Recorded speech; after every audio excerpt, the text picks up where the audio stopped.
तो नमस्कार दोस्तों, स्वागत है आपका अपने ब्लॉग संजय ब्लॉग में। जैसा कि आज आप लोगों के बीच में हम लोग लेकर के आए हैं एक और रहस्यमय और ऐतिहासिक धरोहर, जो कि मध्य प्रदेश के टीकमगढ़ ज़िले में स्थित है। इस जगह का नाम रामगढ़ है। यहाँ कर आने के लिए आपको पलेरा से भी आ सकते हो और इस साइड से बल्दोगढ़ साइड से भी आ सकते हो। और ये जो इसकी दूरी है, जो ईसानगर है, एक यहाँ पर छोटा सा कस्बा पड़ता है, वहाँ से यहाँ से 15 से 16 किलोमीटर दूरी है। और पलेरा से लगभग इसकी दूरी तकरीबन मान के चलो 20 से 25 किलोमीटर दूरी है। जो कि यहाँ देख सकते हो काफ़ी रहस्यमय और ऐतिहासिक फोर्ट बना हुआ है, धरोहर बनी हुई है। इसके रहस्य भी कई हैं, हम आपको एक एक चीज़ बताएंगे। पहले आप लोगों को दिखा दें, यहाँ पर आप देखोगे तो काफ़ी विशाल का ये दुर्ग बना है, जिसका निर्माण लगभग 17 से 18वीं शताब्दी में हुआ था। जो कि बुंदेला राजा हुआ करते थे, राजा मानसिंह, उन्होंने इस किले का निर्माण करवाया था। और इनके राजा मानसिंह के 3 भाई हुआ करते थे, मतलब राजा 3 भाई थे और तीनों भाई यहाँ पर रहा करते थे। और एक बार इस तालाब पे नज़र डालोगे तो प्राचीन कालीन है वही तालाब बना हुआ है, जो राजा महाराजाओं के समय में इसका निर्माण हुआ था। जो कि आज भी इसमें पानी वगैरह भरा रहता है और आज किसानों के लिए ये पानी यूज में आ जाता है। और जो पशु वगैरह होते हैं वो भी यहाँ पर पानी वगैरह पीने को आते हैं। तो यहाँ से देखोगे इस महल की खूबसूरती। अभी हम महल के अंदर भी लेके चलेंगे। तो ये जो आपको एक टनल दिख रही होगी, सुरंग टाइप की दिख रही होगी, वहाँ पर एक कुआं बना हुआ है, जहाँ पर उसके अंदर से ही राजा और रानियाँ स्नान करने के लिए वहाँ पर आ जाया करते थे। और वहाँ पर बना है स्नान घर और वो है कुआं। तो वहाँ से जो दासी हुआ करती थी रानी की, वो पानी निकाल करके रानी को भरा करती थी, वहाँ पर ही स्नान वगैरह किया करती थी। अब हम चलेंगे महल के अंदर और आपको महल का एक एक रहस्य से रूबरू कराने की कोशिश करेंगे। तो जैसा कि हमने अभी नीचे से आपको ये महल दिखाया था, जो कि पूरा अच्छे तरीके से दिख रहा था, क्योंकि पास में आ जाने से जो फोर्ट वगैरह है वो ज़्यादातर दिखाई नहीं देते हैं। तो हमने वहाँ से आपको पूरा जो फोर्ट का सामने का फ्रंट था वो दिखाया था। तो इस महल को जैसे हम लोग यहाँ आते हैं तो हमें सबसे पहले काफ़ी विशाल का बुर्ज मिलता है, जिस पे प्राचीन समय में सैनिक वगैरह तैनात रहा करते थे। जो राजा की सुरक्षा प्राचीर के हिसाब से जो बुर्ज वगैरह बनाए जाते थे, यहाँ पर सैनिक इसके ऊपर अपने हथियार जो बंदूकें वगैरह लेकर के पहरा दिया करते थे। और वैसा ही बुर्ज एक वहाँ पर बना हुआ आपको दिख रहा होगा सामने, वहाँ पर भी कुछ सैनिक तैनात रहा करते थे, जो राजा को सुरक्षा दिया करते थे। यहाँ के जो राजा थे, बुंदेला राजा थे, 3 भाई हुआ करते थे। उनका कुछ इतिहास है, वो मैं अभी आपको बताने की कोशिश करूँगा। उससे पहले मैं इसका आप लोगों को एक और चीज़ बता दूँ। इसका जो द्वार बना आपको दिख रहा होगा, यहाँ से काफ़ी रहस्यमय द्वार है। जो कि एक सबसे पहले यहाँ पर एक बुर्ज बनाया गया है, जिसकी वजह से सामने से अगर कोई आक्रमण वगैरह करे तो इसका जो मेन द्वार है वो दिखाई ना दे। जैसे ही यहाँ पर आएंगे तो यहाँ की जो सेना होगी आक्रमण करने के लिए तैयार रहेगी, और जो सैनिक वहाँ से आक्रमण कर रहे होंगे ये सेना उन पर पहले भारी पड़ जाएगी। इसलिए इस तरीके के द्वार बनाए जाते थे, ताकि जो दुश्मन राज्य की सेना आ रही है उनको भ्रमित कर सके कि प्रवेश करने के लिए कहाँ से द्वार इसमें बनाए गए हैं। अब हम यहाँ पर थोड़ा आगे चलेंगे और इस महल का जो द्वार है उसको दिखाने की कोशिश करेंगे। तो जैसा कि अभी यहाँ पर एक स्थानीय लोग हमें मिले थे, उन्होंने हमें बताया था कि जिसको ये जो गठुआवाद, जो जोड़ों का दर्द वगैरह होता है, तो ऐसा होता भी है, क्योंकि कई जगह देवी देवता होते हैं, सदैव होते हैं, उनके प्रभाव से ये रोग दोग जो होते हैं दूर हो जाते हैं। उन्होंने बताया कि यहाँ पर एक कोई घास लगी हुई है, उसको यहाँ पर रख देते हैं तो उससे जो गठुआवाद वगैरह होता है वो ठीक हो जाता है। इनने बताया। जैसा कि हमें यहाँ पर जो मिले हैं, आपका नाम क्या है? राजेंद्र प्रसाद तिवारी।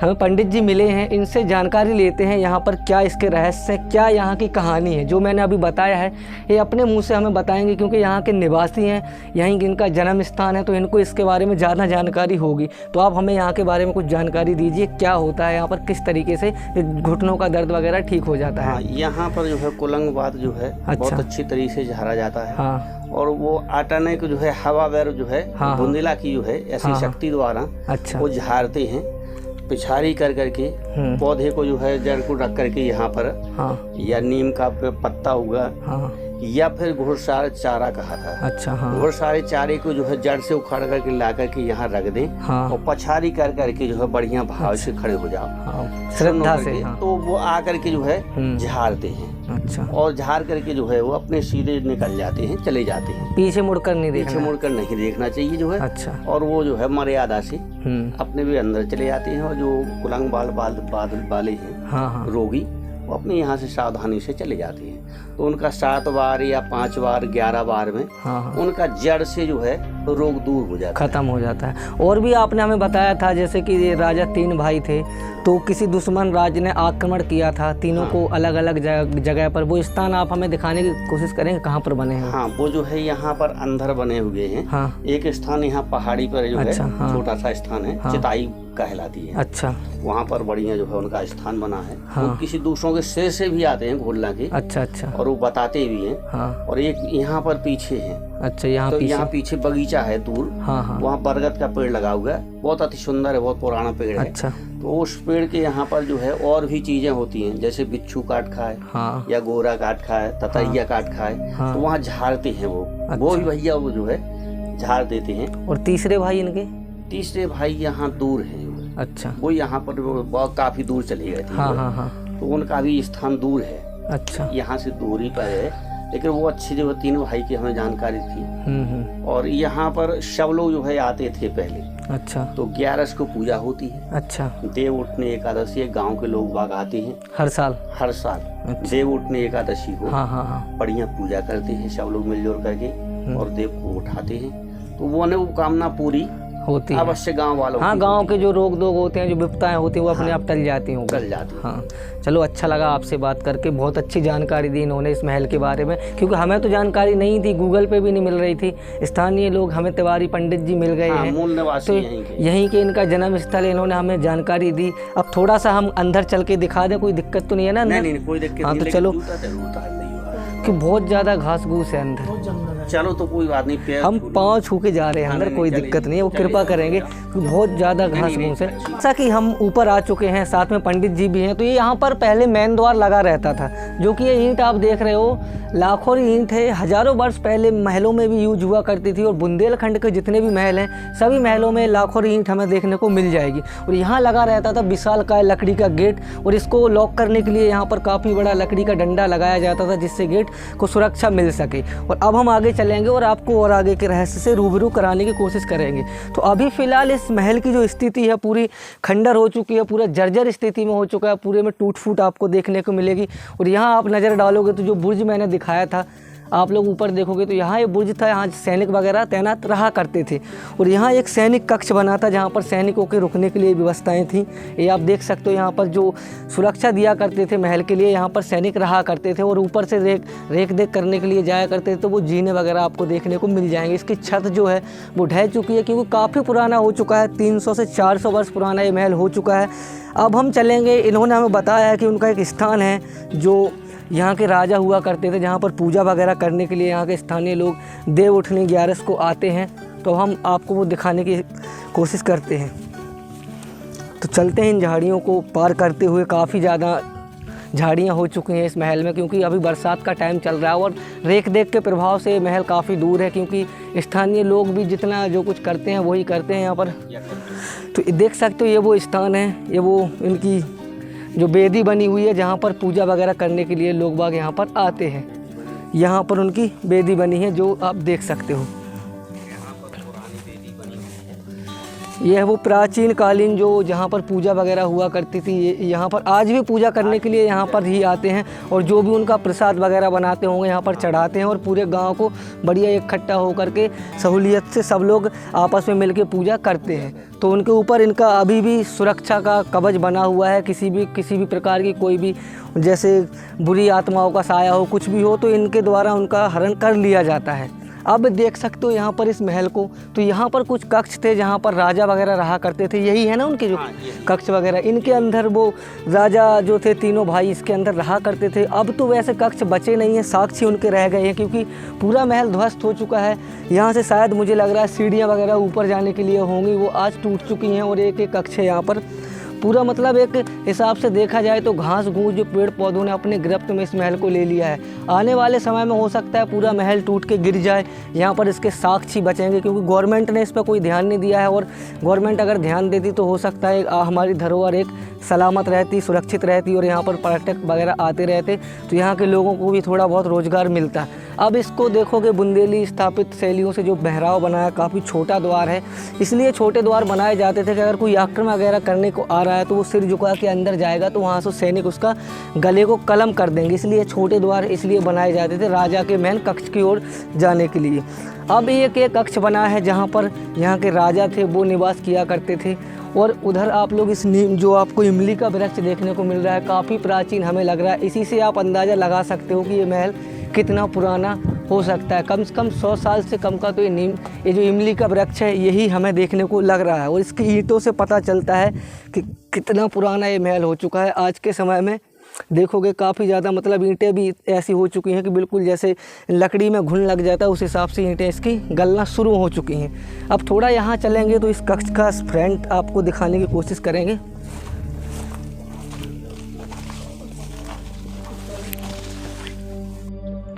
जैसा कि यहाँ पर आप लोग देख सकते हो, अभी हम वो कक्ष बाद में दिखाएंगे, वो आपको द्वार दिख रहा होगा, वहाँ पर एक बारूद खाना बना हुआ है जहाँ पर राजा के हथियार और जो गोला बारूद हुआ करते थे, बंदूकें वगैरह वहाँ पर सुरक्षित रखी जाती थी। और उसके ऊपर पहले छत हुआ करती थी और उसके ऊपर सैनिक भी पहरा दिया करते थे क्योंकि अब वो टूट कर गिर चुकी हैं। आज ये महल इस स्थिति में है, इस दयनीय स्थिति में है कि इसके एक भी कक्ष ना तो साबित बचे हैं, ना ही कोई बाउंड्री इसकी साबित बची हुई है। और ऊपर के जो बुर्ज वगैरह होते हैं वो काफ़ी मजबूती से बनाए जाते हैं, उनकी छतें भी गिर करके मतलब एक जमींदोज हो चुके हैं। आने वाले समय में ये महल अपना अस्तित्व खो देगा। जो रामनगर का एक फोर्ट है, देखो फोर्ट से भी एक गांव की पहचान हो जाती है। आज के समय में जहाँ जहाँ प्राचीन फोर्ट बने हुए हैं उनके जो गांव हैं, जो शहर हैं, उनकी पहचान एक अलग बनी हुई है। अगर गवर्नमेंट इस पे ध्यान देती तो ये भी बच सकता था। काफ़ी विशाल महल था और आज पूरी मतलब एक चिल्ला करके कह रहा है कि मेरी मरम्मत करो। अगर इसकी रेख देख समय से पहले हो जाती तो इसके जो कक्ष हैं वो बच जाते।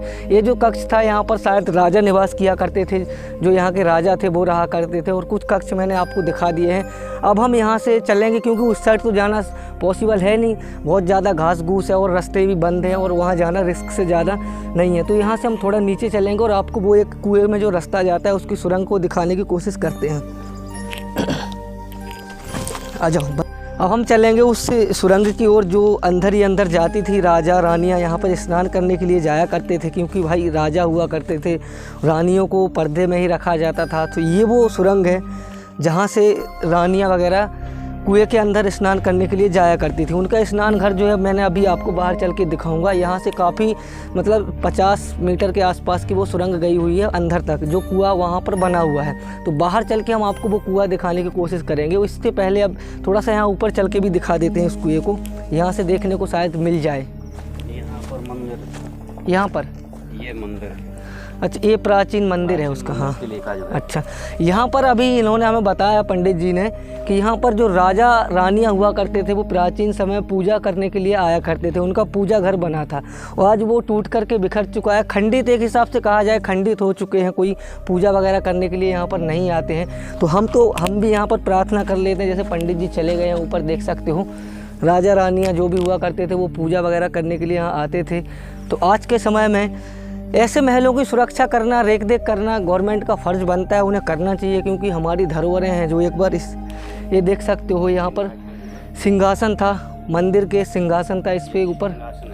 हाँ यहाँ विधिवत पूजा हुआ करती। अच्छा। और यहाँ पर राम राजा सरकार की जो है। अच्छा, तो यहाँ से लेकर के चले गए होंगे, है ना? वो यहाँ से लेकर के चले गए गांव वालों ने। अच्छा। गांव में मंदिर बना लिया है। हाँ हाँ हाँ। और सामूहिकता में। अच्छा। और यहाँ की जो मंदिर की जमीन है वो भी जो है, हाँ, सब लोग गांव वाले बेड़े हैं। अच्छा। जोत रहे हैं, उसका लाभ उठा रहे हैं। लेकिन यहाँ पर ध्यान नहीं दिया जाता है मंदिर पे कि मूर्ति को फिर से पुनः जो है निर्माण कराया जाए और पुनः नहीं। हाँ, सब लोग जैसे सहमत होकर के कर। हमारा भी भारत सरकार से ये निवेदन है कि विधिवत जो है ये मंदिर का जो है नया निर्माण करवाएं और विधिवत जो है सहयोग कर करके जो है यथा योग्य जो है भाव से लग करके वो जो है नया निर्माण कराने की कोशिश में रहें। यथा धन्यवाद। देखो, जैसा कि पंडित जी का कहना है कि गवर्नमेंट से, हमारे मध्य प्रदेश सरकार से, कि जो ये प्राचीन यहाँ पर मंदिर थे, ये फोर्ट है रामनगर, जो ये टीकमगढ़ जिला में है ना। तहसील कौन सी है? तहसील पलेरा तहसील में पड़ता है। रामनगर एक छोटा सा गांव है। यहाँ पर एक विशालकाय, आप देख सकते हो, एक बार नज़र डाल दो, एक बार कैमरा दिखा दो, काफ़ी विशालकाय फोर्ट था। इसके अंदर मंदिर थे और राजा महाराजा पूजा वगैरह करने के लिए यहाँ पर किया करते थे। तो आज के समय में मंदिर की स्थिति इतनी दयनीय हो गई है कि देख करके यहाँ ऐसा लगता है कि मंदिर कुछ नहीं है, बस ऐसे ही पड़ा है। तो इसकी दोबारा से पुनः निर्माण करवा करके यहाँ पर मंदिर की स्थापना की जाए, पंडित जी ने ये कहा है। तो अगर ये वीडियो गवर्नमेंट तक जाती है तो इस पर ध्यान दिया जाए, विचार किया जाए और इसको दोबारा से पुनः निर्माण करके इसको समाज में लाया जाए, ताकि यहाँ पर लोग अपनी श्रद्धा भाव से जो भी पूजा पाठ करते हैं वो लोग यहाँ पर आ सकें, पूजा कर सकें। अब थोड़ा सा यहाँ से ऊपर चल के हम दिखाएं आप लोगों को, तो इस तालाब का जो दृश्य है काफ़ी शानदार देखने को मिलता है। तो यहाँ पर आने के बाद आप देख सकते हो ये वो स्नान घर बना हुआ है जहाँ पर राजा और रानियाँ वगैरह स्नान करने के लिए जाया करते थे। उसके उस साइड वो कुआं है और ये जो महल का पीछे का हिस्सा है आपको काफ़ी शानदार देखने को मिल रहा होगा। और ये छोटा सा ही गांव है, तकरीबन यहाँ पर 200 से 400 बोटिंग के आसपास ही होगी, इतनी है ना, 5000। हाँ, तो इनका बताना 5000 बोटिंग के आसपास इस गांव में है, काफ़ी बड़ा है। फिर तो उस साइड भी 2-3 पंचायत में गांव आते होंगे छोटे छोटे, इसलिए। हाँ, चलो, तो आप यहाँ से देख सकते हो प्राचीन तालाब मैंने दिखा दिया। बाहर चल के इस वीडियो को हम ख़त्म करते हैं, वो जगह भी आपको दिखाने की कोशिश करते हैं। देख सकते हो यहाँ पर सामने ही जो राजा हुआ करते थे, 3 भाई थे। तो एक भाई वहाँ पर जो यहाँ पर आक्रमण हुआ था तो उनको वहाँ पर वीर गति को प्राप्त कर दिया था, जहाँ पर उनका स्वयं साक्षात चबूतरा बना हुआ है सामने। वहाँ पर वो आप लोगों को दिख रहा होगा, बिल्कुल बरगद का पेड़। थोड़ी कैमरा घुमा लो, यहाँ पर है बिल्कुल सामने। यहाँ से कैमरे में आना संभव नहीं है क्योंकि काफ़ी दूर है, आधा किलोमीटर के आसपास में है। और एक भाई शायद यहाँ पर बता रहे हैं लोग, इस साइड पहाड़ी है वो, उधर एक चितारी फल रख करके अगरबत्ती लगवा करके और उसे कह दें कि जो ले आओ पुलिस, जानवर चला जाए, किसी की चोरी से चले जाए, या कोई जो है और भी जो है बीमार है या तो तकलीफ सिर पीड़ा है, तो उसको जो है यहाँ भूत लगा देने से जो है तुरंत ही आराम मिलता है। अच्छा। और तुरंत सुकून से खुश होकर के अपने प्रेम भाव में घर चला जाता है। कृपा है इनकी, कोई लगती नहीं है, इनकी कृपा है। ईश्वरीय बुंदीला बाबा की कृपा है, बेदी माता की कृपा है, दुर्गा आज यहाँ पर अंदर सदैव है। अच्छा। और पहले बुंदीलाओं में जो है दुर्गा की पूजा किया करते थे। दुर्गा प्रसन्न रहती थी। हाँ। और दुर्गा बुंदीला ठाकुर लोगों को जो है आगे चलाती थी। हाँ। उस हिसाब से वो जो है अपना काम बढ़िया जो है विधिवत काम चलाते थे और रक्षा करती थी देवी। तो आज भी यहाँ गांव वालों के ऊपर रक्षा भी है। हाँ। और दुर्गा प्रसन्न रहती है, आदि व्याधि बाधाओं को दूर करते हैं। हाँ। यहाँ भूत बाधा भी हो तो जो है तुरंत ही जो है आराम, मिट्टी लगाने से तुरंत चली जाती है। लेकिन प्रेम से जो है आना श्रद्धा भाव से पड़ता है, वो अब मन में कपट नहीं होना चाहिए, हाँ। निष्कपट होकर के लगाएं तो तुरंत दूर हो जाती है। सही बात है। और उनकी ऐसी बड़ी कृपा है जिससे जो है वह जो है सभी लोग प्रसन्न मन से चले जाते हैं। गठुआ बाद हुआ, कुलंग बाद हुआ, और गठू एक जोड़ों का बाद है, घुटनों का बाद है, लीवर है। हाँ। जैसे कोई का खराब हो जाता है तो यहाँ ये पत्ती है, एक मोर पंख कहा जाता है। इस पत्ती के द्वारा ये है, वो पत्ती ये है, इस पत्ती के द्वारा यह जो है कुलंगवाद भी जो है बहुत जल्दी ठीक होता है। अच्छा। जैसे किसी माँ के बालक हुआ, हाँ, तो बालक होने पर दूध नहीं निकलता है, हाँ, तो इस पत्ती को जो है दूध में पिला करके महिला को, और बढ़िया तुरंत ही दूध दूसरे दिन चालू हो जाता है निकलना। कोई दवाई नहीं है, इसी पत्ती के द्वारा अच्छा माँ को दूध निकलने लगता है तो बच्चा जो है पुष्ट हो जाता है। सही है, काफ़ी कृपा है इनकी भगवान। हाँ, इनकी काफ़ी कृपा जो है सही है। भगवान, अब देखो पत्थर को पूजो तो भगवान मिल जाते हैं, होना चाहिए भाव श्रद्धा। नहीं, बिल्कुल सद्भाव। हाँ। से हम आपको बता रहे हैं। हाँ। ये पत्ती का पेड़ है। इस पत्ती को जो है अच्छा कैसा कमजोर व्यक्ति हो, हाँ हाँ, और यहाँ पर माता रानी के पास से इनको जो पत्तों को दे दिया जाए, 50 पत्तों को 6 दिन की खुराक, अच्छा, गाय के दूध में पिए तो बढ़िया पुष्ट होकर के जो है कमजोरी दूर हो जाती है। इतनी माने ये यहाँ पर जो है हमारे बिल्कुल आजमाई भाई चीजें हैं। अच्छा। जैसे किसी को आधा सिर मुंह दर्द देता है, नहीं मिटता है, डॉक्टर लोग परेशान हो जाते हैं। हाँ। लेकिन यहाँ आने पर जो है हम उनको जो है पौधा है उसकी जड़ को दे देते हैं और सिर में बांधने से झाड़ देने से जो है तुरंत ही आराम मिलता है। कई जगह जाते हैं 50,000 लाखों रुपया खर्च कर देते हैं, लेकिन आधा मूड नहीं मिटता है। लेकिन यहाँ पर जो है दवाई लगा देने से, बांध देने से, झाड़ देने से तुरंत ही आराम मिल जाता है। जय श्री। तो जैसा कि अभी पंडित जी ने बहुत कुछ इस किले के बारे में जानकारी दी, जो जो यहाँ पर घटनाएं घटित होती हैं, जो यहाँ पर अच्छी घटनाएं होती हैं, कुछ यहाँ पर जैसे सच्चे मन से आओगे तो आपके साथ सब अच्छा होगा, और कुछ बुरे मन से आओगे या कुछ घृणा करके आओगे, जैसे कि कोई धन वगैरह खोदने की लालच में भी आते हैं, तो उनके साथ बुरा ही होगा। तो देखो, अच्छे मन से कहीं भी जाओ, पत्थर को भी पूजो तो भगवान मिल जाते हैं। हम इस महल की फ़ोटो को मतलब वीडियो बनाने के लिए आए थे, हमें इस रहस्य के बारे में कुछ जानकारी नहीं थी, हमें सीधा आना था, वीडियो बना के चला जाना था। लेकिन पंडित जी आ गए तो इन्होंने इसकी एक एक डिटेल्स बता दी। तो वीडियो अगर आपको अच्छी लगी हो तो वीडियो को लाइक कर देना, चैनल को सब्सक्राइब कर देना। अगर आस पड़ोस के जो लोग देख रहे हों, जिनको ना पता हो, तो यहाँ पर आकर के कोई भी इस परेशानी से ग्रस्त हो तो यहाँ पर आकर के अपना इलाज वगैरह कर सकता है, आ सकता है। देखो, भगवान से श्रद्धा से करोगे तो हर चीज़ मिलती है। तो जो हमारे आसपास में 150 किलोमीटर के दायरे में रामनगर, आपको पता है, पलेरा तहसील में पड़ता है, ईसा नगर के भी पास में ही है, और इधर बल्दोगढ़ साइड से भी आओगे तो भी आ सकते हो। तो मिलते हैं अगली वीडियो में, तब तक के लिए जय हिंद, जय भारत, वंदे मातरम, जय श्री राम।